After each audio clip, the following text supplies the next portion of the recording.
Olá, pessoal. Eu sou a professora Kathleen, esse aqui é o meu sinal. Sou professora de Libras, atuo em Jundiaí, na ATAL, uma instituição de surdez, de estimulação auditiva e linguagem. E eu vim compartilhar com vocês um tema. Ele foi tirado lá das nossas redes sociais. De diversas formas, essa pergunta se repete, que é sinalizar com naturalidade, pensar como surdo, sinalizar igual surdo. Então, são formas diferentes de questionar o mesmo conteúdo. Então, eu trouxe aqui hoje para vocês essa discussão, dicas de estratégia e nortear também a sua busca pela Libras, nortear o seu estudo é extremamente importante, seja o momento em que você estiver. Seja um iniciante aprendendo a língua de sinais, ou se você já aprendeu, é um intérprete de Libras. Ter a língua de sinais norteada, ter conhecimento de onde está indo o direcionamento dos seus estudos, da sua compreensão, é extremamente importante para o seu desempenho, tá bom? A fluência, ela se dá em diversas etapas, então não quer dizer que só um intérprete é fluente, pelo contrário, existem muitos intérpretes fluentes de vocabulário, fluentes de conhecimento, mas não são fluentes dentro da construção linguística. E como que a gente consegue ter essa percepção, ter esse levantamento de dados? Através da compreensão do surdo. Já comentei com vocês que muitas vezes, os surdos, eles sabem dizer pequenas palavras, tópicos, apenas tópicos do que você fez a interpretação. E o problema não está no ato cognitivo da compreensão desse surdo. 90% das vezes não está, né? Pode sim ser um surdo que tenha alguma outra limitação, acontece, mas geralmente a limitação está na nossa contextualização dentro da língua, até porque nós não somos os nativos dessa língua, nós não temos a Libras com naturalidade no nosso dia a dia. Nós somos usuários de uma língua oral e isso impacta diretamente nessa transição quando eu tento me expressar pela via de língua visoespacial, que não tem nada a ver. O que acontece? Sendo ouvinte, sendo um falante da língua oral, nós temos a necessidade, toda a necessidade de construção do nosso pensamento, da nossa expressão, baseado em palavras. Palavras no sentido de significados fragmentados. Então, eu busco significados para representar o que eu estou pensando, o que eu quero me expressar, ou a forma de transmitir a informação da outra pessoa, mesmo que seja uma tradução em português, vamos dizer assim, né? Eu ouvi aqui, a pessoa não entendeu lá, eu faço uma tradução do que ela disse com as minhas palavras, mantendo o significado. E isso vem de vamos dizer, esse sinal aqui ele é como se fosse um costume, um hábito, né? Acho que pega melhor, tipo um hábito de nós buscarmos referências para conseguir expressar o significado. Então, nós buscamos referências para expressar o significado, né? E esses significados, eles vêm em palavras. Então, nós temos isso já habituado, é o nosso hábito como falante da língua oral. Quando nós falamos de transição de língua, e não é uma transição de língua oral-oral, nós estamos falando de oral para língua de sinais. Isso são construções diferentes. Então, eu venho da língua oral tentando representar significados através de palavras, de combinações de palavras, né? Pensando em um inglês, eu tento às vezes expressar algo do português em uma palavra em inglês. E isso vem se alocando de diversas formas. Quando eu trago para a língua de sinais, nem sempre eu consigo representar esse significado, representar essa expressão através de um sinal. Muitas vezes não é por sinal que eu vou representar. Eu tenho que representar através de classificadores, de expressão facial e corporal. eu preciso de outros recursos. E aí é onde parece que a língua se torna difícil, né? Muitas pessoas, elas atingem um estágio de fluência intermediária, né? Elas conseguem falar com um surdo, elas conseguem interpretar alguma coisa, mas elas não se expõem a uma interpretação simultânea da qual elas não conheçam o tema, né? Muitas vezes outras se expõem, mas sai com aquela sensação de não sei se eu fiz tão com tanta qualidade como poderia ter feito. Não tenho certeza se o surdo entendeu tudo, né? A gente sai com aquela sensação. Eu passei por diversas etapas já, eu sou um intérprete de Libras também, e já passei por todas as fases. Hoje eu estou passando por uma fase regressiva, porque hoje eu já não atuo todos os dias como intérprete de Libras, então não que eu não atue como intérprete, ainda atuo, mas não é todo dia. Então eu estou passando por uma fase regressiva, eu estou atingindo alguns estágios anteriores pela falta da prática do pensamento. Não é a prática de Libras, é a prática do nosso processamento que começa aí a ficar um pouquinho mais lento. Então eu queria trazer para vocês que quando a gente pergunta, é possível sinalizar como surdo? É possível pensar como surdo? É possível ter naturalidade na sinalização? O que a gente precisa começar a analisar quando a gente faz essas perguntas? Por que é diferente? O que é diferente? Como que eu quero sinalizar igual um surdo?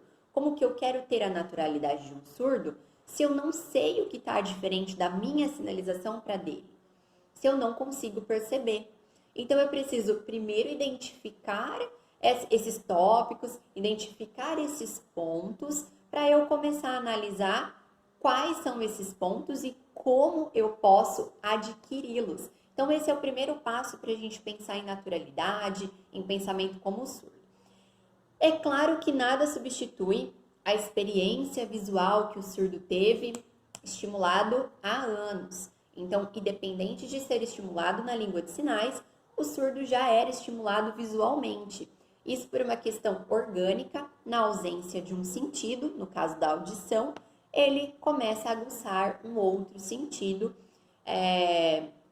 e aí a visão, com certeza, ela é bem mais usual, né? Isso faz com que a praticidade faça a visão se desenvolver, né? Por que não o tato? Então, no caso do surdo cego, ele não tem a percepção auditiva, ele passa para a percepção visual, que também não tem. Aí nós temos aqui o tato mais aguçado. Independente, né? Só um exemplo aqui para vocês, eu trabalhei com uma criança surda, que é um surdo profundo. A questão visual dele, ok, isso é por uma questão de uso, né? É natural do ser humano ele desenvolver a visão se ele não tem a audição, por uma necessidade. E essa criança em específico, ela tinha uma sensibilidade extremamente delicada no olfato. Então, assim, um creme de cabelo, um perfume, até os cheiros bons, né? Não era só o cheiro ruim, não era isso. O cheiro bom incomodava ela. Então, assim, às vezes uma criança que vinha com creme de cabelo ou que tinha passado um creminho no corpo, ela já se sentia incomodada com o cheiro bom. Então, aquilo era muito mais aguçado para ela. Então, nós sabemos que na ausência de dois sentidos, os outros vão se aguçando mais. Aí, decorrente de uma necessidade de instinto mesmo, né? Então, na ausência da audição, nós temos aí a visão sendo extremamente estimulada, mesmo que não haja estímulo na língua de sinais. Não quer dizer que uma criança que não passou por um estímulo de língua de sinais não vá desenvolver a habilidade da percepção visual. Porém, nós temos crianças surdas que levam anos para estimular o contato visual. Então, contato visual não é a mesma coisa que percepção visual no quesito de aquisição do meio, de observação do meio, tá bom? Então, sabendo disso, que a percepção visual deles é muito mais desenvolvida, nós temos a primeira deficiência em relação aos surdos. Nós, como ouvintes, temos a primeira deficiência, a nossa visão não é tão aguçada. Por isso que eu pego muito no pé de trabalhar a acuidade visual. Esse termo vem da psicologia, mas a acuidade visual ela é extremamente importante para a aquisição da língua de sinais, tá bom? Pensando que o quesito de visão ele é diferente, a percepção visual do surdo também é diferente. E aqui a gente entra numa problemática que eu faço um outro vídeo para falar só dela, mas é o seguinte, quando nós ouvimos como intérpretes, quando nós ouvimos, nós estamos completando o raciocínio, certo? Quando eu falo, né, quando eu estou repetindo aquilo que eu ouvi, mesmo que seja de outra forma para a pessoa entender, de forma facilitada para a pessoa entender, eu também estou completando aquele raciocínio. Quando eu passo para a língua de sinais, agora pensando que eu não estou olhando esse comunicado oralmente, vou passar para Libras. Muitas vezes, nós não completamos esse raciocínio na língua de sinais. Mesmo fazendo todas as palavras, não é suficiente para o surdo completar o raciocínio. Nós temos o nosso raciocínio completo porque nós ouvimos e nós estamos tentando reproduzir. Se você falar, mais difícil ainda de identificar. Que aí você completou por via oral e nem percebeu. Você falou com você mesmo ali, achou que completou o raciocínio e na língua de sinais não fez sentido. Esse é o ponto. Então lembra que eu falei que a gente como língua oral fica buscando sentido em palavras? Na língua de sinais, nós não podemos buscar sentido em sinais. Esse é o primeiro erro. Nós tentamos buscar sentidos, nós tentamos buscar significados em sinais. E nós precisamos buscar o significado, o sentido, na construção desses sinais. Então, não basta eu colocar o sinal se ele não tiver nada a ver com o meu espaço. Né? Então, quando a gente fala de quesitos visoespacial, isso precisa ter coerência dentro do meu espaço. Então, a gente vai entrar em alguns pontos aqui gramaticais. Acho que eu tenho 3 pontos aqui. Deixa eu ver aqui, 1, 2, 3, 4 pontos para eu falar com vocês. E eu queria muito que vocês tivessem uma atenção para ser o passo inicial de você observar se a sua fluência é uma fluência intermediária ou se você está muito mais próximo de uma fluência natural. Mas para eu ter fluência natural, então eu preciso atingir todas as fluências para depois ser natural? Não necessariamente. Seria até melhor que você atingisse uma fluência natural para depois se tornar um outro fluente em níveis diferentes. O que seria essa fluência natural? Conseguir trabalhar com o repertório de vocabulário que você tem, só com o que você tem.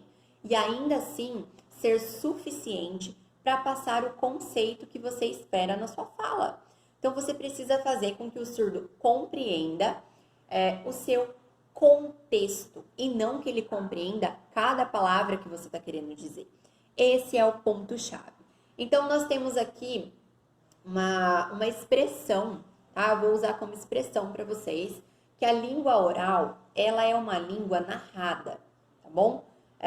Gente, isso aqui é para vocês entenderem, tá bom? Não levem ao pé da letra, mas isso está errado, porque dentro da gramática da língua portuguesa não fala assim. Mas eu quero que vocês entendam, mas eu quero que vocês entendam o conceito, tá bom? Então, o que acontece? Uma língua oral, ela busca palavras onde o significado, o conceito está subliminar. Eu não falo, não especifico o conceito, eu só falo aquela palavra.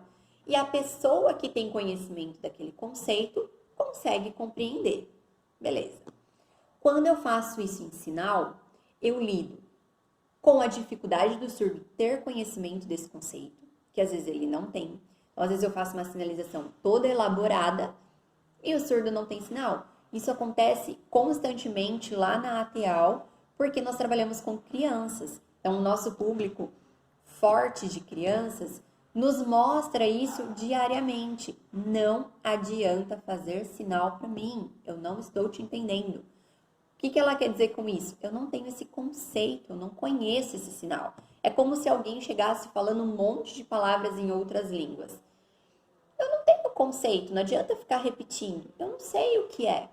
E às vezes a gente não percebe, mas a gente faz isso em Libras. A gente se preocupa tanto em colocar sinal E a gente esquece que o surdo pode não ter aqueles conceitos. Não, mas ele é adulto.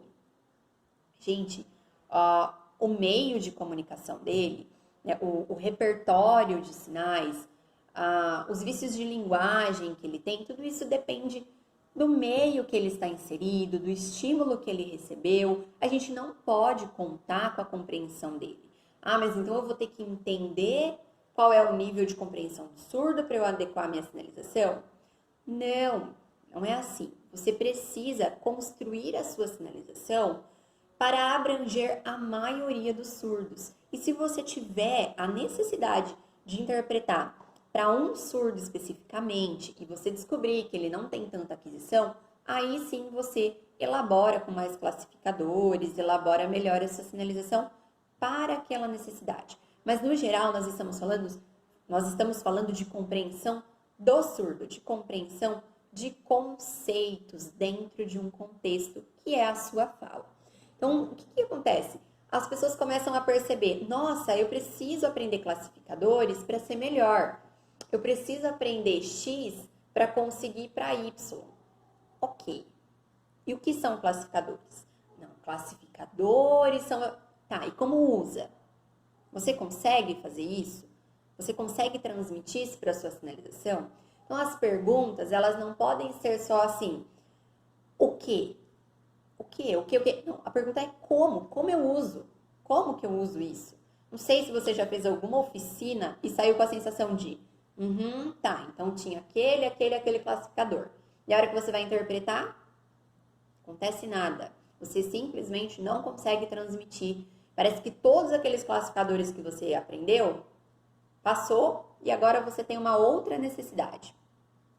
Você nunca consegue adequar o que você aprendeu com a sua realidade. Você aprendeu, assim, a gente estuda, faz oficina, faz curso, e na hora de colocar isso em prática parece que é outra situação, nada se enquadra, mas isso é porque você ainda não desenvolveu a habilidade de percepção entre as línguas, você não está conseguindo fazer uma transição de uma língua para outra. Então, eu queria muito que você observasse que as línguas orais, elas são línguas narradas, elas falam palavras, elas não ficam descrevendo, elas não ficam dando significados e conceitos a cada palavra dita, elas simplesmente são faladas. Na língua de sinais, nós temos um equilíbrio entre narrativa e descritiva. Nós temos um equilíbrio entre conceitos narrados e conceitos descritos. Eu preciso de palavras que sejam transferidas por sinais, que são as narrativas, e eu preciso de conceitos que sejam transferidos para o quesito de descrição. Eu preciso, senão o surdo não vai entender. Não basta eu fazer o sinal. Sabe aquela questão de datilologia? Por que datilologia geralmente não funciona com o surdo? Porque o que adianta eu fazer a palavra em outra língua? Eu estou fazendo em português. Não é porque está em datilologia que está em Libras. Não está em português. Se ele não conhece em português, não vai fazer sentido para ele. É a mesma coisa que acontece com muitos sinais. Que às vezes nós colocamos sinais certos, eles estão certos. Só que, como que eu falo para vocês? A colocação dele, a coerência dele com o espaço está errada. Tá? Às vezes o sinal está certo, mas ele não está tendo coerência com o espaço. Isso faz o surdo descontextualizar, não entender o que você está querendo dizer. Vocês sabem que a gramática da língua de sinais, ela segue todos os quesitos da gramática de outras línguas. Dos quesitos de fonoaudiologia, morfologia, sintaxe, semântica, pragmática. Só que os cursos, eles não ensinam a gente se aprofundar dentro dessas características. E aprender a teoria dessas características não bastam. Você precisa aprender a aplicar. Então, a pergunta é como? Como que eu faço isso? Que existe? Ok, eu sei. E agora, como que eu transfiro? Então, a sua naturalidade, o seu pensamento como surdo, a sua sinalização como surdo vai vir de você conseguir observar, de você ter essa sensibilidade de percepção pelas características linguísticas. E eu vou falar das 4 características, que são os 4 pontos que eu trouxe para vocês. Observar primeiramente se você sabe desempenhar isso. Se você não sabe, eu vou te nortear que é por eles que você deve começar. Enquanto você não aprender essas 4 características, a sua sinalização, ela vai continuar emperrando, aquela sinalização que não sai do lugar, uma sinalização quadradinha, que não tem elaboração, os sinais não se conectam, eles são apenas sinais. Você percebe se a sua sinalização transmite isso? Você já olhou uma sinalização e falou, nossa, parece que essa sinalização tá fácil de entender, a sinalização tá clara. Tem outra que você olha e você praticamente está lendo um livro, você fica falando todas as palavras que a pessoa está fazendo. Você está entendendo porque você tem os conceitos adquiridos como primeira língua, o português. Esses conceitos já se completaram com a linguagem, já se completaram com o significado, por isso que você entende uma repetição de sinal. Mas e o surdo que não tem esses conceitos concretizados cognitivamente no português? Eles estão dependendo da sua construção. E aí é onde vai falhar a compreensão do surdo. Não porque você não sabe sinal, não porque você esqueceu o sinal, não porque você não sabe falar em Libras ou porque você não é fluente. Não é isso, é porque a sua construção está fraca, não está elaborada. Combinado? Então, o que eu trouxe aqui para vocês ter a primeira observação. Diferença entre narrar e descrever. Narrar é nossa sinalização, é nossa fala contínua na língua oral. Uma palavra seguida da outra, cada uma com seu significado. Isso vai se contextualizando. A importância da descrição equilibrada com a narração na minha sinalização, que aí é de onde surgem os classificadores. Né? Não adianta eu falar assim, o menino caiu da árvore. Fazer aqui.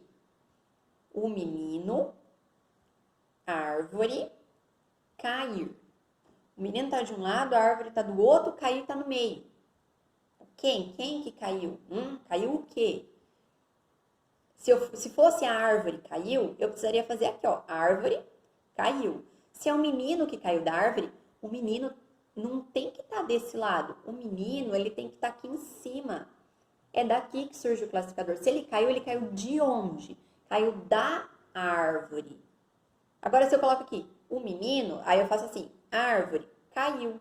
Ah, caiu o quê? Perto da árvore? Na frente da árvore? Embaixo da árvore? Eu vou transferindo outros contextos, que às vezes não é o que eu estou tentando dizer. Então, fazendo essa primeira observação, você já consegue descobrir se você faz um bom uso de classificadores ou não. Se você faz poucas descrições, certamente você não sabe trabalhar ainda com os classificadores. Então, antes de entender o que são classificadores, antes de fazer essa observação, você precisa de fato entender o que ela é. Então, o uso de classificadores nada mais é de fazer uma descrição, de passar um significado descritivo na sua sinalização. Aí nós temos os pontos de observação. Os conceitos, eles se dão visualmente, lembra? Então, o vocabulário não quer dizer que representa conceito. Isso precisa ter contexto visual, que é o que eu acabei de fazer para vocês. Se o menino caiu da árvore, não adianta fazer o menino cair aqui. Ele precisa cair de lá. Então, isso traz concordância, tá? Falando de concordância, é a primeira questão, a concordância visual. Isso nos remete ao olhar, direção, corpo, mão, braço, tudo isso remete concordância. Então, aqui, ó, se eu tô fazendo que o menino caiu da árvore, adianta eu ficar olhando do outro lado? Eu vou mudar meu olhar só para vocês observar, tá?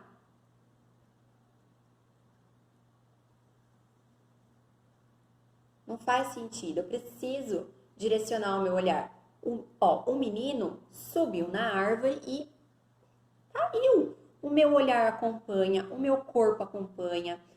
Se eu tenho habilidade de fazer o meu olhar, o meu corpo, a minha mão, né? Porque lembra que não pode ser desse lado, tem que ser desse. Se eu consigo orquestrar tudo isso para a direção correta, eu trago concordância. Se eu trago concordância, eu trago construção visual. Então, observem que uma coisa está relacionada à outra. Expressão facial e corporal, como que eu faço com naturalidade? Como que eu treino? Existem treinos, existem estratégias? Sim, mas como que fica natural? Fica natural a partir da hora que você sabe expressar aqui com conhecimento. Não é só uma coisa que eu chego e falo para vocês, olha, toda vez que você sinalizar para o lado direito, olhe para o lado direito. Em teoria, ok. A hora que você vai fazer, não faz sentido. Então, quando você sabe trazer essas estratégias de se eu coloquei aqui, manter aqui, se foi aqui, mantém desse lado, o menino tem que estar aqui para ele conseguir cair. Essas coisas não tem nome, não dá pra gente nomear. Em português, vai ser o menino caiu da árvore. Em Libras, não é o menino árvore cair. Aí já não importa a ordem que você coloca essa palavra, a concordância está falha. Então, assim, lembra da fluência que eu falei para você? Às vezes você é um fluente intermediário, você sabe todos os sinais, sabe fazer interpretação consecutiva e simultânea, só que não tem concordância. Se não tem concordância, não tem construção. Se não tem construção, o surdo compreende tópicos, mas não compreende profundamente sobre o que você está interpretando. Então, observem a questão da construção, que depende da sua colocação no espaço, o que acompanha olhar, direção, braço, corpo, tudo isso influencia na sua concordância e vai trazer a naturalidade de expressão, porque aí você não fica tentando associar palavra, expressão. Não, você simplesmente vai fazer porque está fazendo parte desse momento de colocação. Aí nós temos a questão de sinônimo. É muito importante que você entenda que nem todo sinônimo na Libras tem o mesmo significado, assim como nem todo sinônimo no português tem o mesmo significado para Libras. Algumas coisas que eu falo em Libras não são as mesmas coisas que eu falo em português. E às vezes o que é em português não é em Libras. Por exemplo, eu falo em português, passar. Passar o quê? Passar roupa, passar pela pessoa, passar na prova. São sinais diferentes que remete à mesma fonética, mas o significado também é diferente. Então, nós temos que ter muito cuidado com esse tipo de colocação. Às vezes a gente ouve algo na língua portuguesa, o passar ele é bem flexível, bem fácil de identificar, mas tem muitas palavras que não são fáceis de identificar e nós usamos com sinônimos errados. Então, até falei para vocês desse sinal aqui, ó, de pode. Às vezes você usa ele e você está dando um significado totalmente errado na sua interpretação, só pelo fato de usar o pode.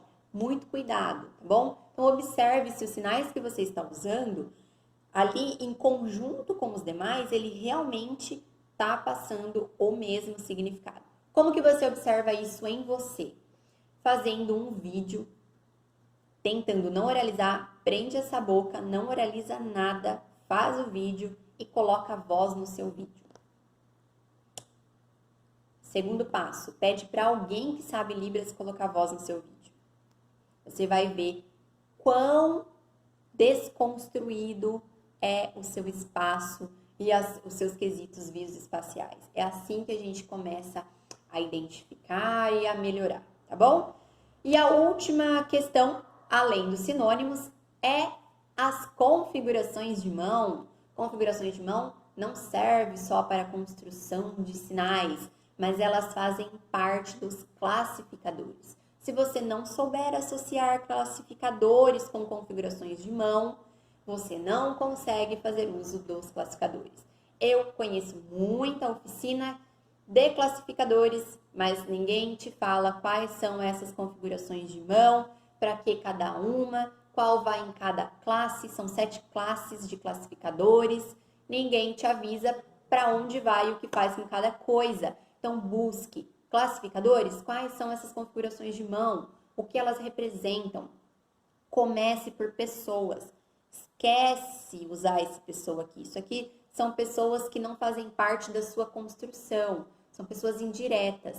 A partir da hora que você está falando de personagens, são pessoas aqui de classificadores, pessoas de classificadores aqui, tá bom? É isso que vai trazer visualmente uma conexão com o seu espaço e com a percepção visual do surdo. Espero ter te ajudado. Lembre desses 4 pontos. Lembre que para você conseguir interpretar com naturalidade, trazer a naturalidade para o seu pensamento, para a sua expressão, depende de observar características da Libras que ainda não estão presentes na sua sinalização. Obrigada pela sua participação. Pode deixar a sua dúvida, pode deixar um comentário se você quiser. E a gente se vê num próximo vídeo.